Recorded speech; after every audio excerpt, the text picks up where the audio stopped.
Okay. What do we got next? Noble Reincarnation. I think there's a longer subtitle to this thing, but I just didn't bother to write it. Uh, Probably Isekai. Let's see how it goes. God, that was so fucking boring. I'm so fucking bored. I got a third of the way through the first episode of Noble Reincarnation. Um, it's so boring. It's just I know absolutely nothing about the main character so far, other than I think he's a re I think he's reincarnated from this world, and it's not an isekai because he immediately understood all of the levels, things, and stuff when he was reincarnated as a baby. Uh, that's all I got. Generic fucking fantasy world. Um, he immediately gets gifted super powerful water sword within the first half of the episode that apparently only people with his specific affinity can use. So now he's just got a super awesome weapon on top of his super awesome water stats. Haven't seen him do any water magic yet. I don't particularly care to. The designs are super generic, very clean and crisp, but very generic. There's barely any animation. There's nothing like incompetent, I guess, so far.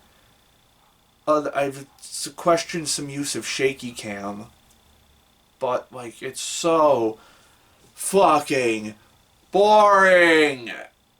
Okay, get this off the list.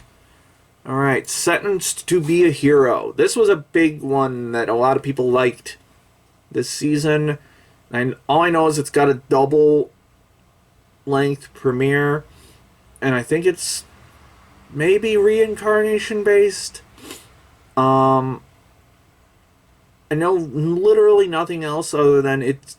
I think it looks good from what I've heard. Fuck it, let's jump in. Whew. Okay. That was really damn cool. Just finished up Sentenced to be a Hero, which is both is and isn't as edgy as it sounds based on the title. Like it title definitely gives the vibes of like a we're subverting the fantasy stuff with the heroes and the parties and all that. Oh, we're gonna make it a sentence to be a hero. And like, yes, that is it, but also it turns out to be extremely well thought out. The world building is really fucking strong. It's not super theme heavy, but what themes that it does have, particularly like in-group versus out-group stuff, and the general concept of just wanting to be thanked for the work that you do, which is a pretty big theme in isekai as a whole. This one is this is another technically isekai one. Like, May I Ask for One Final Thing was technically isekai. Because it turns out one of the characters who has just completely lost his mind at this point was an isekai'd person. Which is probably why he's the only one with a Japanese name in the show, Tatsuya. I just realized that now that I thought about it. Real quick on that, this show has real Gundam brain when it comes to naming people. Like Xylo, Teorica, Zav, Kivia, fucking what was the Dota. on who's the like Rhino, and then yeah, real Gundam brain when it comes, real Tomino brain when it comes to naming things, which I like. I like that the names are really out there and sometimes kind of stupid. Um, but yes, this is a. I fucking love this world that it is that we have created here, where it is just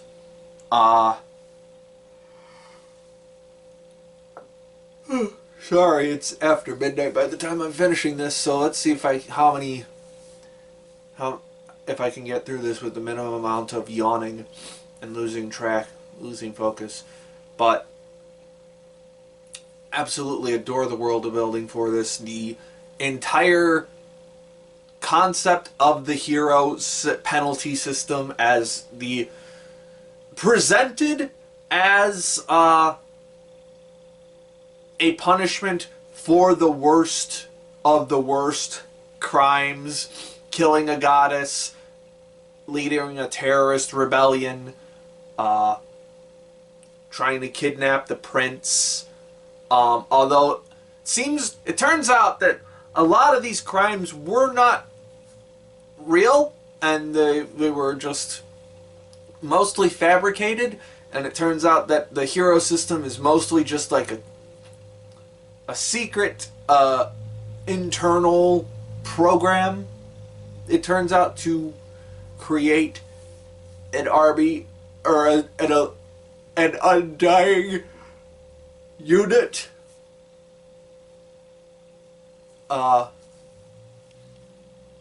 And then the big reveal of how it actually works and what the mechanic for it actually is in the final episode, with it being based on the first goddess's power. I love the goddess system for this. You have these fucking lollies running around with that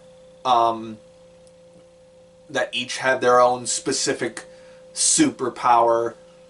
One does poison, one does future. One can predict the future. Our main goddess Teorita, just summons a fuck ton of, does the fucking reality marble of unlimited blade works, because everything is fate. If you have not gotten around to Fate Stay Night ever, you should do that. Because you will be surprised how much of anime is fate.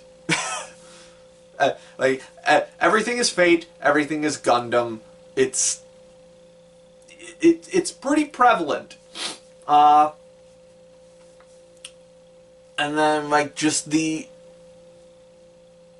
I am just blown away by the amount of thought put into the world building for this. This is the kind of show that makes me crave good shows with good world building, because it is so very complex.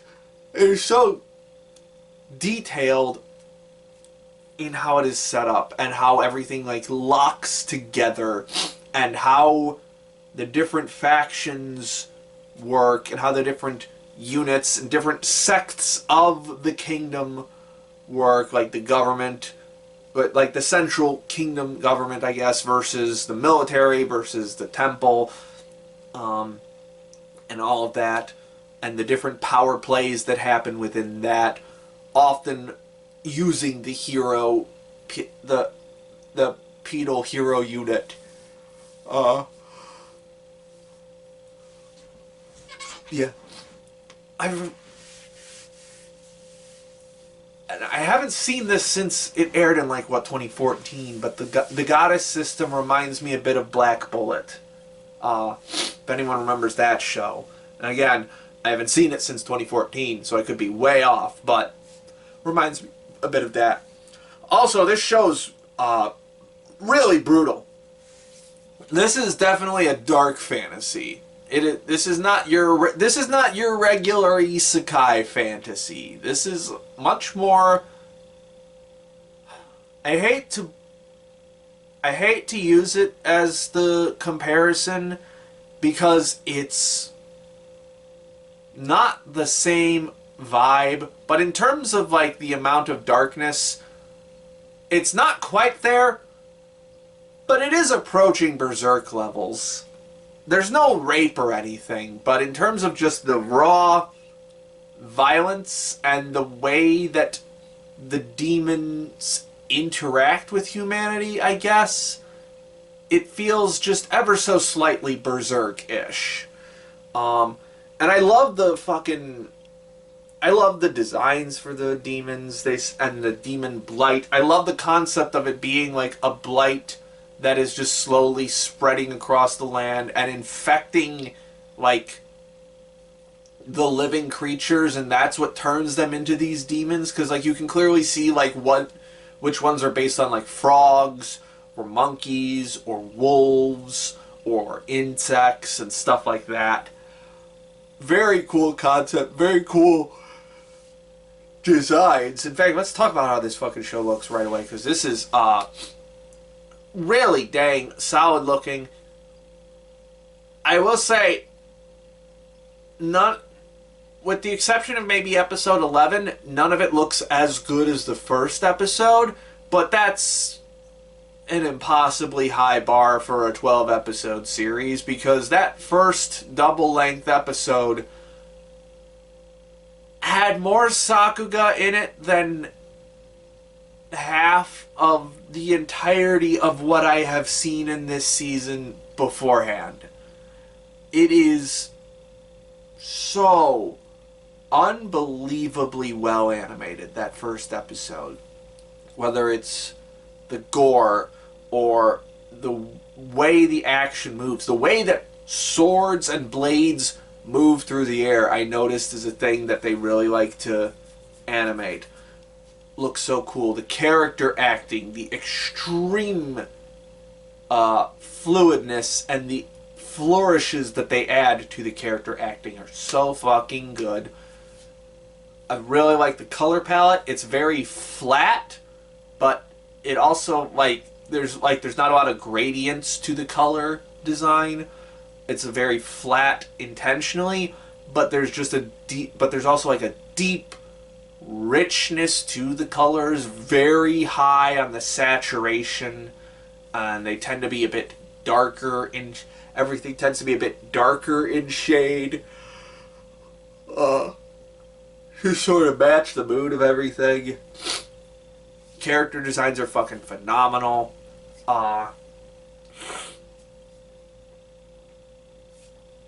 Yeah, this show is what, and even past the first, it still looks great past the first episode. There is a lot of CG, but it's really not worth noting, to be honest, because A, they hide it really well, and B, it's like very fast moving a lot of the time, so, and like it's a lot in darkness a lot of the times, and also everything else looks so fucking good around it, and it's also not particularly bad CG. I would call this good CG. Like, it's the frame rate isn't bugged the fuck out. The color design, the color direction for the CG model seems to match everything else pretty well. It's composited really well. It doesn't look like it's a CG object existing on top of this 2D world. It's really damn good. And, oh boy, the action scenes are they're fucking phenomenal. A lot of really cool explosions. This is, like, even past the first episode, it's just so damn good, solid. Really not a whiff of wonky composition or bad framing or anything like that. It's just really fucking solid and good. And I like that. Yeah, this It's so fucking good, and it also sounds great too. Like the sound design is fucking good. Like the squelching of organs popping and bones crushing. Really good stuff there. If you're a sicko like me, they got some good sound design for you. And the explosions are super poppy, and also the music. The score for this is so fun. It definitely the fact that the score is so energetic and for some reason it reminds me a lot of Log Horizon. Not the same composer. I forget what this composer did, but it wasn't a lot of stuff that I knew off the top of my head.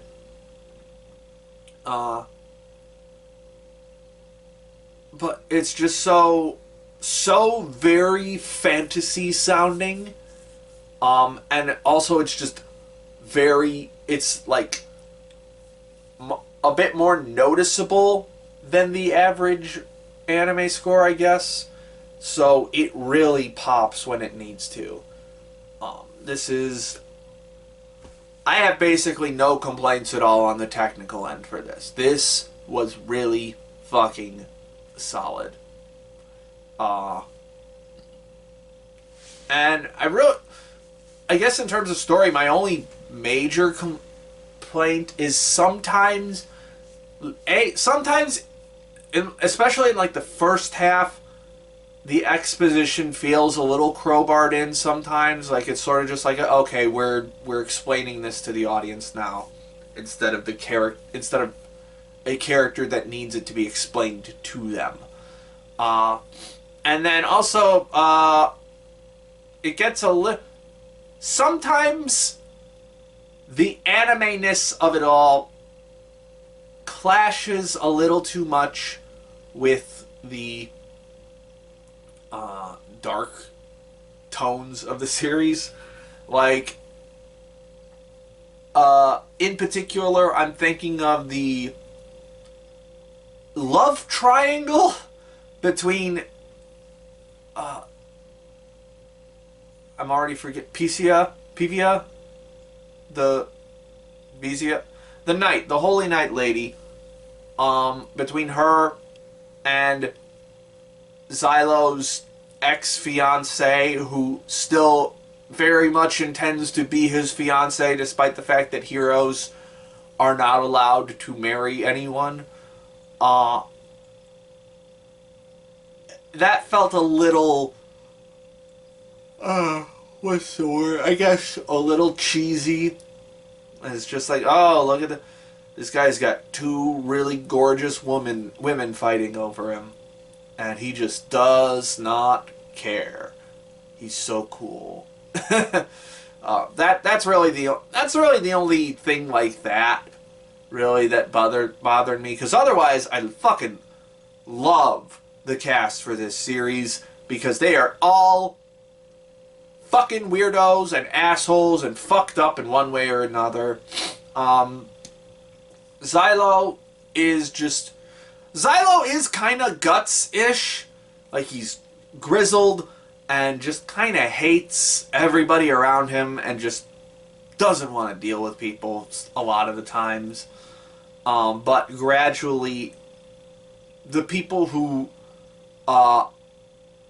want to support him, he gradually lets them into his life a little more,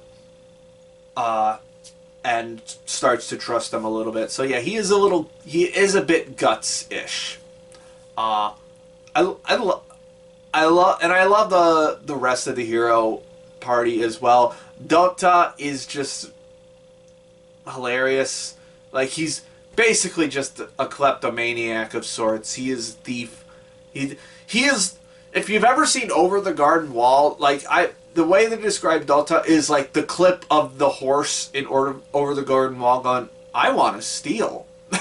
Like, that, he reminds me of that so much for some reason. And the way that his thievery either fucks himself over or fucks other people over or inadvertently helps people. Like there's a scene where Xylo's like, okay, go to this mercenary band and hire them to help us. And Dota's like, well, I don't have any money for that. And he's like, well, go steal some money to go hire the mercenary band. And then Dota's like, what if I steal the mercenaries' money and offer it to them? That went about as well as you think it did. It's fucking hilarious. Love that. Venetin as the sort of brains behind the whole operation is very fun. I love the guy whose name I'm not going to be able to pronounce, but the guy who thinks he's the true king of their kingdom, and is just the most absolute Chad man possible, and is just constant, just 110% charisma all the time, and also he's like the best magic seal maker in the entire kingdom, and so he's just really good at his job there, and it makes you like be okay with the fact that he is essentially walking around like he thinks he is the king of everything. He's like, yep, yeah, man, you whatever. I love the cast for this, and I am very much interested in seeing where the more sentient demons go with this, because like we have a whole extra layer of things added in at, like halfway through the series where it's like, oh, we have a whole branch of humans who are calling themselves coexisters, who want to just coexist with the demons, by which they mean they will be the ones in charge of the humans that get turned into slaves once the demons finally win.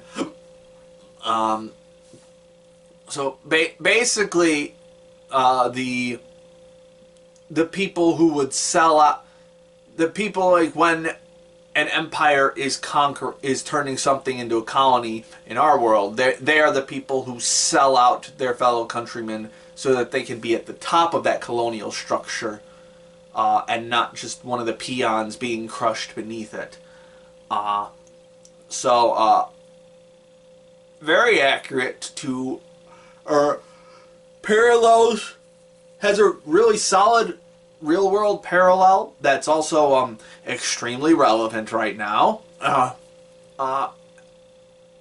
And I also kind of see it as like, yeah, that's the best way to look at it actually, is like in terms of like a colonialist lens. Like the demons are the colonialists, and the people who are losing the battle against the demons see it as inevitable, so they want to throw their lot in with the oppressors so that they can get slightly better treatment for themselves and for their immediate family. We have this really solid theme of like that graph conservatives like to do where it's like the in-group, for how like conservatives care for the in-group and not as much for the out-group, and then it's like the liberals care for the out-group and not as much for their in-group, which is not a real graph. It's not real in terms of that, but it is like it's an interesting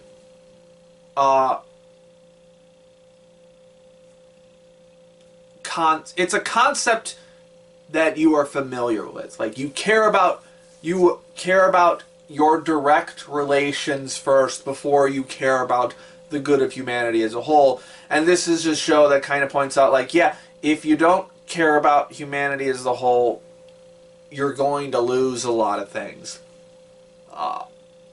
And so it's this constant struggle between characters who just want to get theirs or keep their families safe and fuck the rest of the world, and the people who are like, no, we can save the whole world.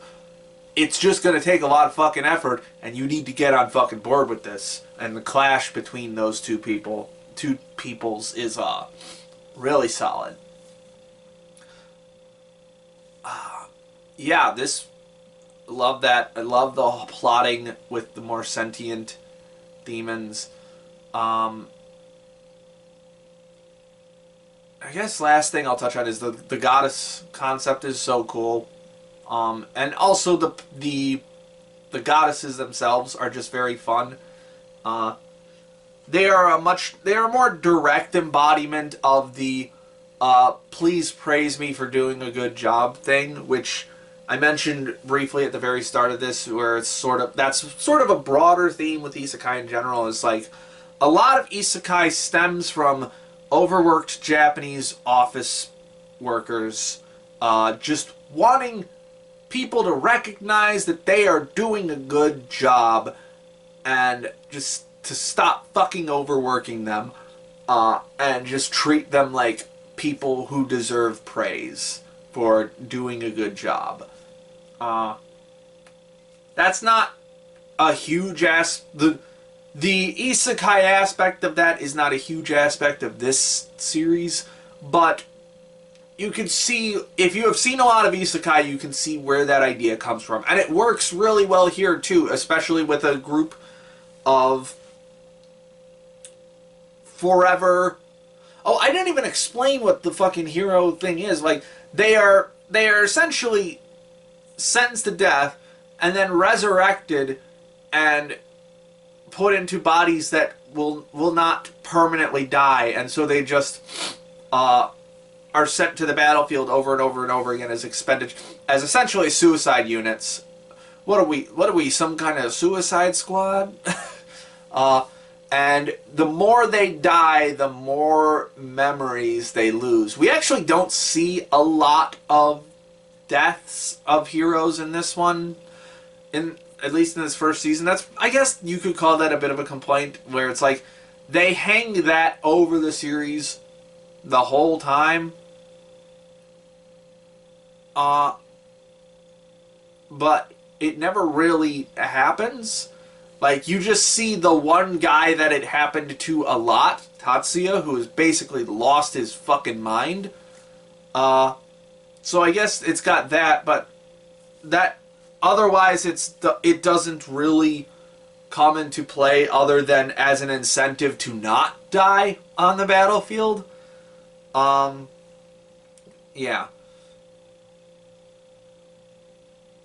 Where did I start with that idea? Oh yeah, the concept of like heroes wanting to be like Xylo in particular, just like he puts on this gruff exterior of like, I hate all of you, you all fucking suck, I'm just here to do my fucking job and not die.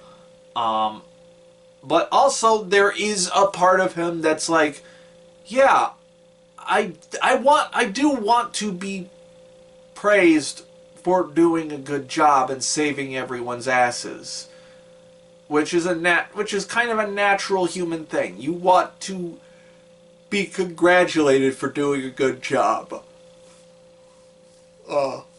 Yeah, it's good.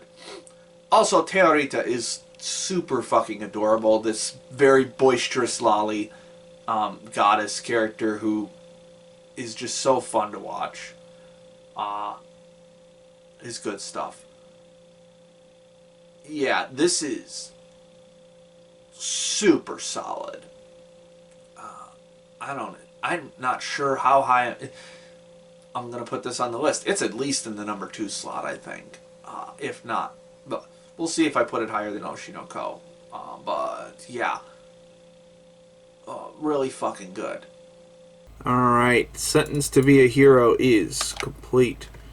And we're gonna put you in the number 2 spot with a strong 8. I ended up bumping Oshi-no-ko Season 3 up to a light 9 the more I sat on it, because that was just really fucking cool.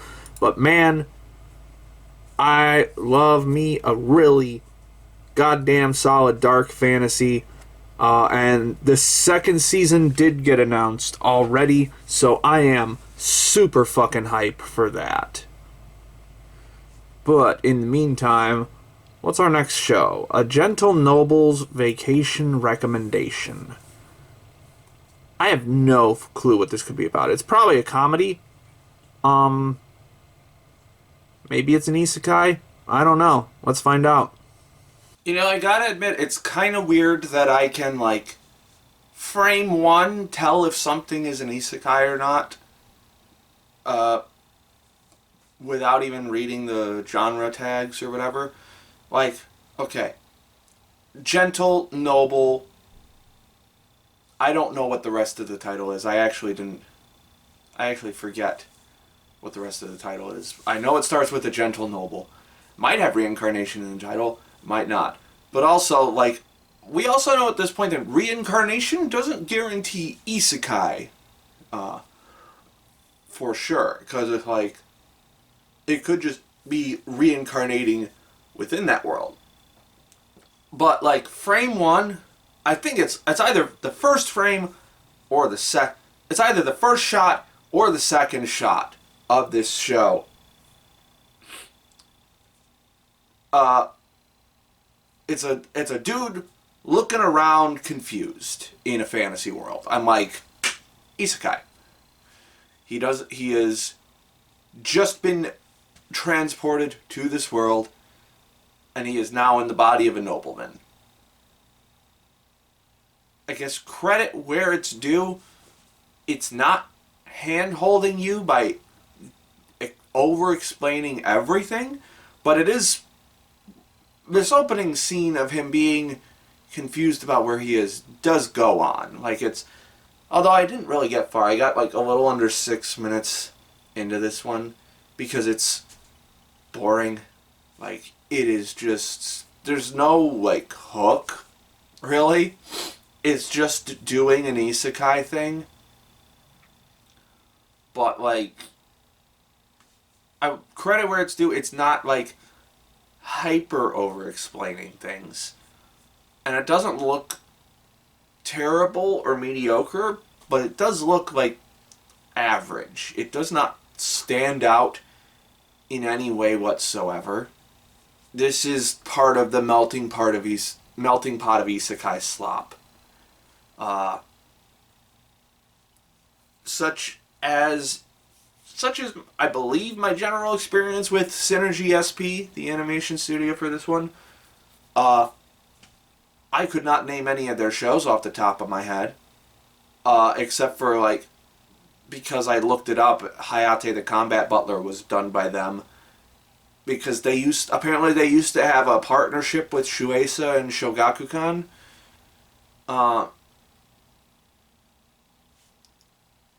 But apparently that partnership ended a few years ago. Regardless, incredibly mid studio. And this is an incredibly mid-looking anime. I have no desire to see any more because it's not showing me anything that would make me want to watch more. Like, yeah, I guess if I suddenly got reincarnated into the body of an adult noble in a fantasy world, yeah, I guess I would pawn something right away. Probably not my fucking sword. But I would certainly like try and be a little subtle in how I navigate learning this world. So yeah, I guess props for him not immediately freaking out. But yeah, it's just so boring. I have no interest in any of it. Alright. Gentle Nobles, Vacation Recommendation, off the list. Far too boring. Alright, what's next? The Invisible Man and his soon-to-be wife. I've heard this one is passable. I've heard that it is okay.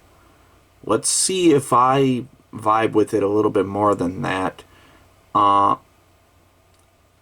Yeah, let's.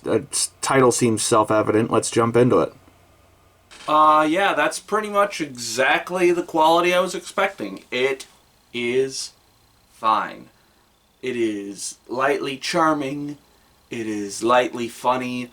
It is lightly engaging, or it has a lightly interesting world, and it is lightly well animated. This is a light 6 across the board for everything, pretty much. Although there are some things about it that irk me a little bit, like the introductory bits of it are a little clunky at times, because it's like the lines where I already forgot what the main girl's name is, Yako, I think. She's like, "You're an invisible man, right?" And then to the other girl at the detective agency, "You're a beast person, right?" And it's like, you've met them already. You would have had this conversation already. There's no reason for that line to come up, is what I'm saying. It makes no sense. And I do like the premise of, like, the blind girl going out with the invisible man. I think that's a good premise. I'm not sure it necessarily works in a setting where everything is supernatural. Like, where we have a bunch of different races of, like, typically supernatural creatures. Because it sort of dampens it a little bit. Because, like, there's the obvious thing of, like, okay, she's a blind person, so she doesn't care what the invisible man looks like, as opposed to, like, maybe the rest of society finding him creepy or unnerving, which doesn't come up at all in this show, from what I've seen. Like, think the first Fantastic Four movie with the Thing and the blind lady that he hooks up with. Kind of writes itself. Well, yeah,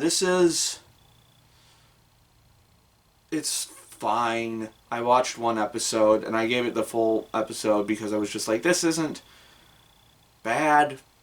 It's really not hooking me, though. This is like a strong 5, light 6 across the board.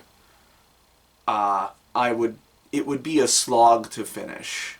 I'm sure this would be, like, nice on, like, a weekly basis, maybe, but not that nice. It's just not really something I'm looking for. Alright, I was hoping for a little bit more, but such is not the case. Invisible Man, off the list. Next, High School Kimengumi. All I know about this one is that it's a remake, I believe, and it's like a high school comedy. That's all I know. That's really all I know. Character designs definitely looked older. Let's see if this is a reboot worth rebooting. Who the fuck is this for? Like, why are we resurrecting gag comedies that haven't had installments in, like, 30, 40 years? Now, if I recall correctly from what I've heard about this is, like, one of the first, not necessarily one of the first, but, like, one of the more iconic school gag comedies from the era that it came out. Cool. It looks like shit, and it's the most unfucking funny thing I've seen all season. It's loud and abrasive and nonsensical, and I hate everyone on screen. It all sucks, and it's not even animated well or edited well. It's just bad. Who decided that this needed to reboot? And who decided to make the fucking Roku app for Amazon Prime so fucking goddamn garbage? Die. Fuck you, fuck you, fuck you. Off the list. Die. Speaking of dying, roll over and die. I heard this one's pretty bad. Or at least pretty mediocre. I don't know anything else about it other than that. So let's give it a shot. Oh man, I gotta watch myself when I boot up these anime now. I almost cut myself on the fucking edge. Oh, it's so edgy. I got like 8 minutes into Roll Over and Die. It's, there, I think there was a time where I liked, I know there was a time where I liked, like, deliberately edgy stuff. You've probably felt, I don't get to talk about it as much nowadays because most of the time all the edgy stuff looks like garbage, but also it's not written very well either. But I'm currently staring at my entire set of Ubelblatt manga, which I would like to reread at some point, maybe. Who knows? But, like, I guess now I still like dark stuff. Like, I just finished Sentenced to Be a Hero a few minutes ago in this video. But this is not that. This is... How do I draw a distinction between those two things? Where it's... Because, like, this is, like... Roll Over and Die is, like, emotionally edgy within a fantasy world.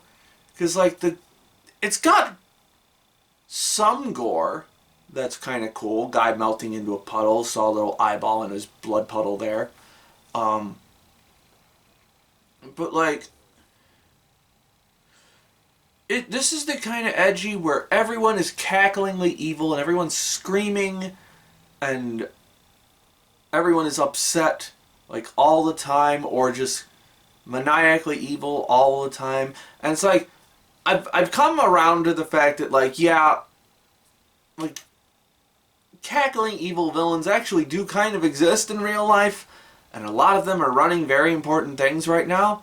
So it's not the fact that they exist, that is showing up in the anime that is annoying me.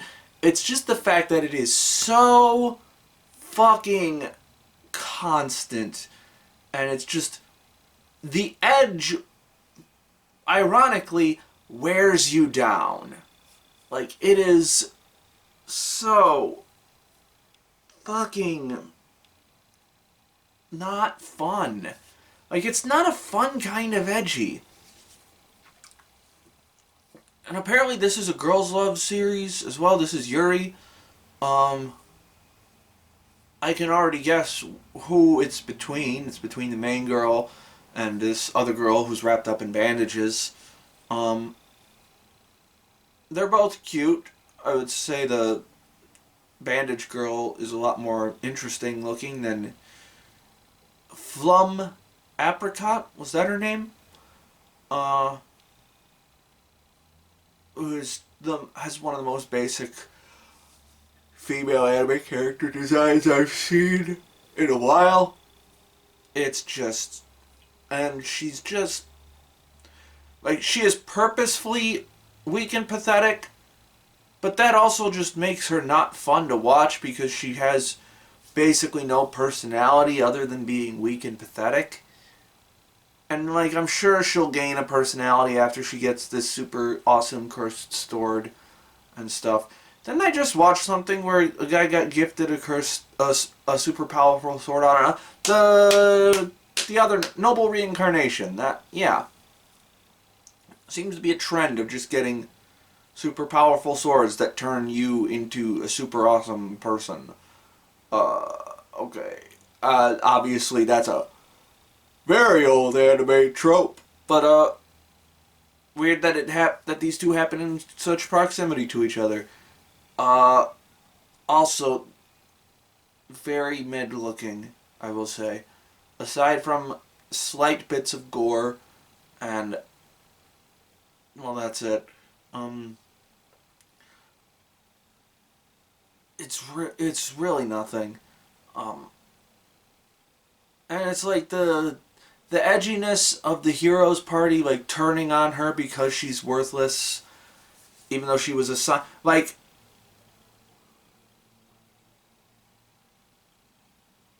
it's That's certainly like a... How do I describe this? Like, the setup for this is like, the hero's party is chosen by God, and she was chosen by God despite the fact that her ability, which is apparently reversal, keeps all of her stats locked at 0, and so she just can't grow at all. And obviously reversal is going to turn out to be some super uber powerful OP ability, but like, I don't care, because she's just so uninteresting and annoying to watch. I hate this. Okay, roll over and die. Off the list. That was lame. Anyway, Frieren, season 2. Yeah, first season was really, really fucking good. I think this season stops right before the mocked art. So it's not like the best of the best Frieren content, but it's still Frieren. So I'm really excited to dive back into this. Show me some of that good shit. Alright, that's another season of Frieren in the bag. Still really damn good. Didn't quite hit the same highs as the first season, but I wouldn't necessarily call it a step down from the previous season. I would more say it's just what's the word I was going to use to describe this? It's just less Frieren, I guess. So, and there's not as many big arcs in this one. There's really only one arc in this season. That's the Divine Revolte. Which, I don't think Frieren necessarily needs arcs, because a lot of the episodic stuff is really dang good. You could even argue that the episodic stuff in this season was better than the more story-driven stuff, because it's not... I will say right away, with the Revolte arc, Genau is the knight character or the other mage character from this, from that arc that's not in Frieren's group. He's definitely one of the more extreme versions of the criticism that you hear about Frieren a lot, where it's like everyone is unemotional and just lacking in like emotion and feeling. And like, you could argue that he's doing it because he's like either naturally like that, or he's just sort of dead inside from the countless tragedies that he's had to face. But it does still make it a little less engaging, I guess, when someone who has faced this much hardship is showing so little emotion about it. The other characters actually, I would argue, do show quite a bit of emotion. Not just in like the comedic scenes, although the comedic scenes are definitely there, but like, it's just not anime outburst emotions and stuff. It's very... The style of Frieren has always been very subdued, but you can find emotion in it pretty much everywhere. Except with Genau, I guess. Yeah, he's not my favorite character from this, we'll call it. But the other... I forget what the girl's name that he was working with. I liked her a lot. She's very fun. Yeah. This is... Aside from that, this is mostly just more Frieren from the first season. Although this was... We had a directorial change for this one. Keiichiro Saito stepped down from the director's chair for this one, and I believe it's Tomoya Kitagawa is the new director now. And I looked him up. He's just they're just a Madhouse regular, it seems like. Apparently Saito still did some AD work, and he did like the puppet show from episode 2, which did look very interesting. That was a very interesting way that he was presented in terms of the animation, because it looked almost CG, but it also looked 2D. It was so incredibly detailed in how the puppets moved, and just really damn good. And that's just Frieren as a whole as well. It's just, I mean, we don't have to go over how Frieren looks. But I will. But yeah, this is one of the most consistently high quality anime that I've seen. It's just so solid front to back. Although this season, it's not that it had some moments, not that I thought that they looked bad or that I thought that they couldn't have done. Not bad in the sense of like, oh, they didn't have enough time to finish it or something. Bad in the sense of like questionable as to how they went about making it look. I think there was a scene, it was like episode 2 or episode 3, during a fight scene where there's a lot of like dust cloud explosions, and the texture on those explosions looked odd. And then aside from that, I've also noticed that when they kill the monsters and the demons and stuff, and they just sort of disintegrate into this black mist, I've noticed this season, it might have been true with last season, but I noticed it more with this season, that they tend to feel a little weightless at times when they finally like dissolve like that.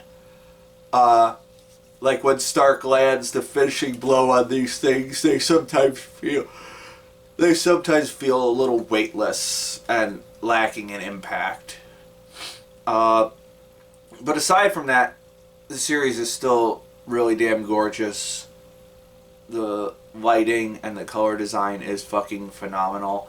Those like pink and purple tones that they use to convey like the sunrises and such and sunsets and just the many different hours of the day is so eye-grabbing, and just it's beautiful. It's just beautiful. Sorry,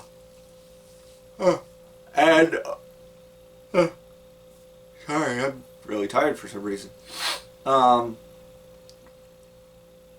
Also, Evan Call's soundtrack continues to be fucking phenomenal. These big orchestral swells, the heavy use of basses, like string bass lines, the low brass and French horn lines are, in particular, I really fucking love those. It's just good shit. Also, shout out to Mrs. Greenapple for doing an OP that goes unbelievably fucking hard. Like, goddamn, what an impressive OP. Just the chorus of that one, I was like, holy shit, they are going all out with this. To the point where I almost wish it had been saved for like stronger Frieren content, I guess, because like we're coming up on the mocked arc now. That's coming up in the 3rd season. That's already been announced, and that might be my favorite arc of the manga.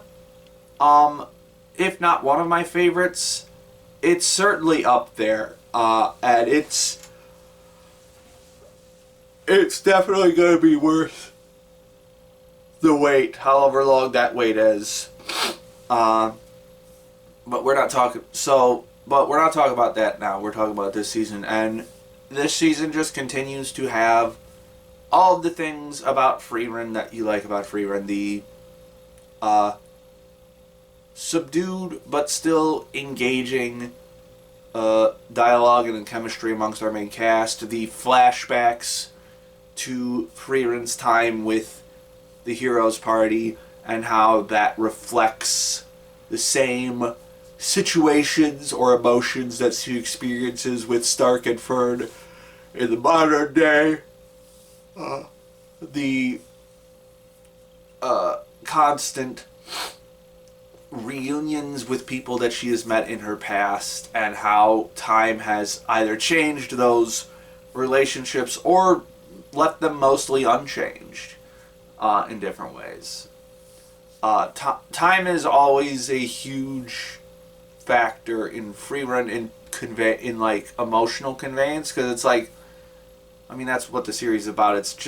It's about the entire span of time, really. Like, this show's really good at conveying the sheer massiveness of time and how much weight it has behind it, and how much can change in that time, how much something can degrade in that time, how much certain areas can like explode with life and new human culture in that time.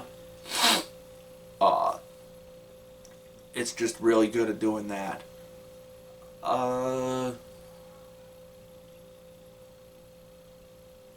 Yeah, there's just I just liked a lot of those small little moments in this one, like even just stuff that wasn't necessarily related to the big themes of Frieren, just sort of the small little moments, like Fern and Stark's date was very fun and extremely like basic in its structure and interpretation and execution, but you like these characters so much that it's just very fun to see that, and to see how Frieren is influencing both of them. I really liked like one of the last lines of this series, of this season in particular, where it's like Fern tells Stark that she praises him all the time because that's what Frieren would do, which is an echo of Frieren saying like that's what Himmel would do. So you can already see the passing on of the idea from one generation to another, or from one group of people to another, but not necessarily the person being passed on. It's just the idea that they helped inspire, which is another great theme that Frieren works with. I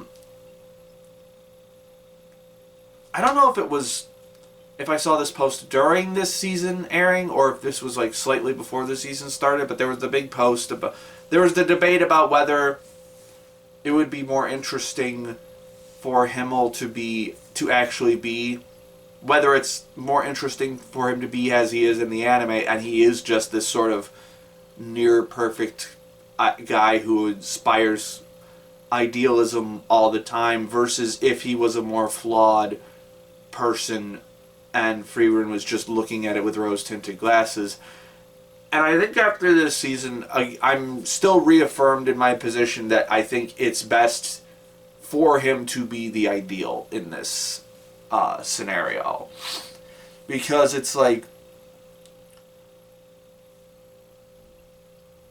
it's not necessarily Himmel is not necessarily meant to be a character on his own. He is sort of meant to be like the concept of inspiration, almost. He is the concept of working towards a common goal or inspiring others to do better. He is a semi-metaphorical figure, almost. And I don't think it really changes anything for the better if he is a more flawed human person. Like, it doesn't necessarily add anything. So it's the idea to do that would just be there for the sake of subversion. So, yeah, that's where I land on that. And then we got a lot more demon fights this season. Very fun. I like them. I like the demon. I think I'm starting to read the demons more as not just like fantasy creatures that with a little magical tinge to them. I also like reading them as sort of the evil and cunning that lurks within all of humanity to an extent, manifested as a fantasy creature. Like they will do anything to survive, and they will do anything to get what they desire, often in a negative manner. In fact, most of the time. Yeah, I think we've mostly put to bed. Well, the people who actually have media literacy have mostly put to bed the idea that they're meant to represent a specific race of people, because they're not. It's not that. I'll have to keep saying it though, because fucking rightoids are fucking weirdos about it. Yeah. More Frieren is always good. I like this show quite a bit. I know the manga's in a bit of a hiatus right now. So the mocked arc is probably the last we'll be seeing of it for a while, whenever that comes out. Probably not till at least next year. I actually didn't look up when it's coming out, but I'm very excited for that. I love the sheer awe and wonder Frieren evokes from its scenery, from the weight of time, and just from the way that ideas are passed around amongst different groups of people. Yeah, it's more Frieren. It's good. Alright, Frieren Season 2 is complete. And we're gonna go... Yeah, we're gonna put you in the number 2 spot. You're gonna get a strong 8. You might have noticed I bumped up Oshinoko to a light 9 as well. All three of these right here, I think, are constantly waffling in my brain between a strong 8 and a light 9. Like Oshinoko Season 3, Frieren Season 2, Sentenced to be a Hero. So much damn good stuff this season. All three of these being immensely well animated. But yeah, Frieren still really damn good. Bit of a lull compared to the first season, but just barely. Looking forward to the Golden Land. It's gonna be hype.